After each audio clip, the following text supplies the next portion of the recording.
Good afternoon students. इस video के माध्यम से हम लोग पैसिव वॉइस के विषय में जानकारी प्राप्त करेंगे। आप जानते हैं कि क्रियाओं के दो रूप होते हैं, एक्टिव वॉइस और पैसिव वॉइस। जब क्रिया का ऐसा रूप जिसके माध्यम से वक्ता या लिखने वाला कार्य करने वाला पर यानी वास्तविक कर्ता पर अधिक जोर डालता है, उसको अधिक महत्व प्रदान करता है, वह एक्टिव वॉइस की क्रिया होती है। वाक्य भी एक्टिव वॉइस में कहलाता है। लेकिन जब क्रिया वास्तविक सब्जेक्ट के बजाय ऑब्जेक्ट को अधिक महत्व प्रदान करती है तो उसे पैसिव वॉइस की क्रिया कहा जाता है और वाक्य भी वो पैसिव वॉइस में होता है। तो इस तरह से आप देख रहे हैं कि वाक्य एक्टिव में भी हो सकता है, पैसिव में भी हो सकता है अगर क्रिया ट्रांजिटिव है तो। यहां पर पैसिव वॉइस में जो विशेष प्रयोग है उसके विषय में जानकारी दी जा रही है। रूल नंबर 7 का नोट 2 है। इसके पहले रूल नंबर 7 में आया था can, could, may, might, must, should, ought, to. अगर ये वाक्य के अंतर्गत आए हुए हैं तो उसमें भी बढ़ाकर पैसिव वॉइस में प्रयोग किया जाता है, जिसमें कैन और मे का प्रयोग इसके पहले वाले नोट नंबर 1 में बताया गया कि अगर कैन आया हो तो पैसिव वॉइस में कैन भी कर लीजिए, मे आया हो तो मे भी कर लीजिए। अब यह नोट नंबर 2 में कैन का पास्ट टेंस कुड हो गया। ऐसे वाक्य जिनसे पता चलता कि भूतकाल में कोई कार्य पूरा हो सकता था, यानी ऐसे वाक्य जिनसे यह पता चलता है कि बीते हुए समय में यानी भूतकाल में कोई कार्य पूरा हो सकता था पर पूरा नहीं हुआ। जैसे लड़का पढ़ाया जा सकता था, लड़का पढ़ाया जा सकता था लेकिन पढ़ाया नहीं गया। A boy could have been taught, a boy could have been taught, लड़के को पढ़ाया जा सकता था। लड़के पढ़ाए जा सकते थे। अब कुड में सिंगुलर और प्लूरल नहीं देखा जाता है, सिंगुलर हो तभी कुड, प्लूरल हो तभी कुड। तो the boys could have been taught, लड़के पढ़ाए जा सकते थे, यानी उनके द्वारा लड़के पढ़ाए जा सकते थे। The boys could have been taught by them, आगे हो जाएगा बाय देम। माने किसी को कहना मेरे द्वारा लड़के पढ़ाए जा सकते थे। The boys could have been taught by me, यह काम समाप्त किया जा सकता था। दिस वर्क, यह काम could have been finished, this work could have been finished, यह काम समाप्त किया जा सकता था। चौथा, पत्र टंकित किया जा सकता था। A letter could have been typed, a letter could have been typed, सड़कें मरम्मत कराई जा सकते थे। Roads could have been repaired, सड़कें मरम्मत कराई जा सकती थी। Roads could have been repaired. अब इसमें रूल्स क्या है? सबसे पहले यह सब्जेक्ट रखिए। सब्जेक्ट होगा कौन? वही जो ऑब्जेक्ट है उसी को सब्जेक्ट बनाया गया है, लेकिन उसका रूप जो होगा सब्जेक्टिव फॉर्म में। उसके बाद सभी के साथ कुड हैव बीन लगा दीजिए, क्रिया का थर्ड फॉर्म लगाइए और यहाँ ऑब्जेक्ट, पोस्ट में लिखा सब्जेक्ट नहीं, सब्जेक्ट आएगा लेकिन ऑब्जेक्टिव फॉर्म में आएगा प्लस अदर वर्ड्स अगर दूसरे कोई शब्द हैं तो। मतलब सबसे पहले आप सब्जेक्ट के स्थान पर ऑब्जेक्ट को रखिए, लेकिन ऑब्जेक्ट का जो रूप होगा वह नॉमिनेटिव केस में होगा, यानी सब्जेक्टिव फॉर्म के अंतर्गत उसे रखा जाएगा। और उसके बाद कुड हैव बीन, कोई कर्ता यहां रखे हो उसके साथ कुड हैव बीन लगाइए। फिर वर्ब का, क्रिया का थर्ड फॉर्म रखेंगे। फिर ऑब्जेक्ट, ऑब्जेक्ट के जगह पर ये सब्जेक्ट होगा लेकिन केस उसका जो होगा वो ऑब्जेक्टिव होगा। और अगर दूसरे शब्द हैं तो उनकी अंग्रेजी बाद में लिखिए। नोट नंबर 3, ऐसे वाक्य जिनसे यह बोध होता है कि वर्तमान या भविष्य में कोई कार्य किया जाना चाहिए था क्योंकि यह कार्य उचित है। कर ऐसे वाक्य जिनसे यह बोध होता है कि वर्तमान या भविष्य में कोई कार्य किया जाना चाहिए क्योंकि यह कार्य उचित है। जैसे लड़के को पढ़ाया जाना चाहिए, the boy should be taught. लड़के को पढ़ाया जाना चाहिए, the boy should be taught. लड़की को पढ़ाया जाना चाहिए, the girl ought to be taught. लड़की को पढ़ाया जाना चाहिए, the girl ought to be taught. लड़कों को पढ़ाया जाना चाहिए, the boys should be taught. The boys should be taught. लड़कों को पढ़ाया जाए, the boys ought to be taught. देखिए, चाहिए के लिए 3 मॉडल ऑक्सिलरी जाती है। एक आता है शुड, साधारण अर्थ में। नैतिकता में आट टू आता है, और काम अगर आवश्यक है, जरूरी है, तो उसके लिए मस्ट का प्रयोग किया जाता है।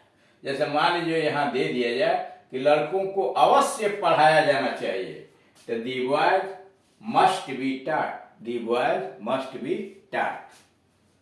5वां, यह कार्य किया जाना चाहिए, this work should be done. यह कार्य किया जाना चाहिए, this work should be done. अगर उसी में जोड़ दें अवश्य, यह कार्य अवश्य किया जाना चाहिए, तो आप लिखेंगे this work must be done. 6वां, यह कार्य किया जाए, this work ought to be done. यह कार्य किया जाए, this work ought to be done. This work ought to be done. एक पत्र टंकित किया जाना चाहिए, एक पत्र टंकित किया जाना चाहिए। A letter should be typed. A letter should be typed. एक पत्र टंकित किया जाना चाहिए। A letter should be typed. एक पत्र टाइप होना चाहिए। उसकी सहायता अवश्य की जानी चाहिए, ही मस्ट बी हेल्प। उसकी सहायता अवश्य की जानी चाहिए, he must be help. Number 9, एक पत्र टंकित किया जाए। एक पत्र टंकित किया जाए। A letter ought to be typed. A letter ought to be typed. एक पत्र टंकित किया जाए, a letter ought to be typed. उसे हम लोगों के द्वारा अवश्य आमंत्रित किया जाना चाहिए। उसे हम लोगों के द्वारा अवश्य आमंत्रित किया जाना चाहिए। He must be invited by us. He must be invited by us. Rules कैसे बनाएंगे? सबसे पहले सब्जेक्ट रखिए। इस सब्जेक्ट के स्थान पर ऑब्जेक्ट ही आएगा, लेकिन रूप जो उसका होगा वह सब्जेक्टिव फॉर्म में होगा। फिर शुड, आट टू और मस्ट में नियमानुसार लगाइए। साधारण अर्थ के लिए चाहिए के लिए शुड, नैतिकता के लिए आट टू, और कार्य आवश्यक तो मस्ट लगाइए। उसके बाद बी जोड़िए, यानी तब हो जाएगा should be, ought to be, must to be. और तब क्रिया का थर्ड फॉर्म, फिर बाई लगा करके आप यहाँ ऑब्जेक्ट रखिए। यह ऑब्जेक्ट के स्थान पर रहेगा सब्जेक्ट, यानी ऑब्जेक्ट सब्जेक्ट को ऑब्जेक्टिव केस में बदल करके और वहां रखा जाएगा। फिर अदर वर्ड्स, जैसे यहां देख रहे हैं यह लिखा हुआ है, a letter should be typed. A letter क्या है? ऑब्जेक्ट है, सब्जेक्ट के स्थान पर आया हुआ है। अब यहां क्या है? ही क्या है? यह ऑब्जेक्ट है, लेकिन सब्जेक्ट के स्थान पर ही करके आया हो। और उसके बाद शुड, शुड के बाद बी जोड़ दिया गया, मस्ट, मस्ट के बाद बी जोड़ दिया गया। क्रिया का थर्ड फॉर्म, यानी वर्ब का थर्ड फॉर्म।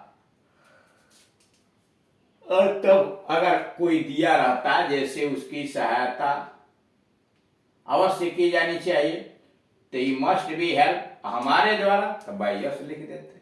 समय से, in time, he must be helped in time by us. अब आइए नोट नंबर 4, ऐसे वाक्य जिनसे यह बोध होता है कि भूतकाल में कोई कार्य, कोई उचित कार्य होना चाहिए था। ऐसे वाक्य जिनसे यह बोध होता है कि भूतकाल में कोई उचित कार्य होना चाहिए था पर वह पूरा नहीं हो सका। जैसे लड़के को पढ़ाया जाना चाहिए था, the boy should have been taught. लड़के को पढ़ाया जाना चाहिए था, the boy should have been taught. लड़कों को अवश्य पढ़ाया जाना चाहिए था, लड़कों को अवश्य पढ़ाया जाना चाहिए था। The boys must have been taught, the boys must have been taught.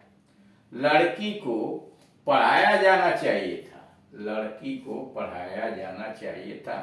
The girl ought to have been taught। लड़की को पढ़ाया जाना चाहिए था, the girl ought to have been taught। एक पत्र टंकित किया जाना चाहिए था, a letter should have been typed, a letter should have been typed। एक पत्र टंकित किया जाना चाहिए था, a letter should have been typed। सड़कों की मरम्मत की जानी चाहिए थी, roads ought to have been repaired, roads ought to have been repaired। Rules, नियम क्या है? सबसे पहले सब्जेक्ट रखिए, यानी ऑब्जेक्ट रहेगा सब्जेक्ट के स्थान पर।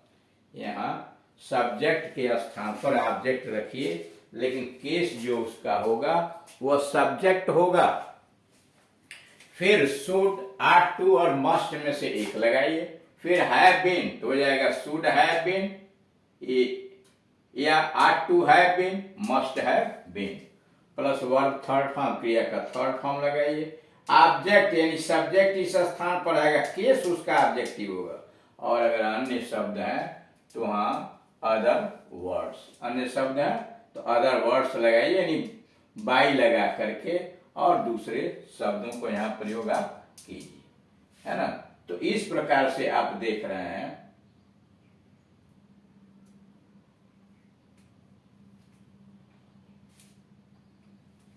यहाँ पर थोड़ा छूटा हुआ है, V third form, V third form plus by, ऐसे। इस तरह से कुछ विशेष प्रयोग आप पैसिव वॉइस में can, could, may, might, must, ought to, should इत्यादि का देखा, और बाकी अगले वीडियोस के अंतर्गत बताए जाएंगे। Thank you.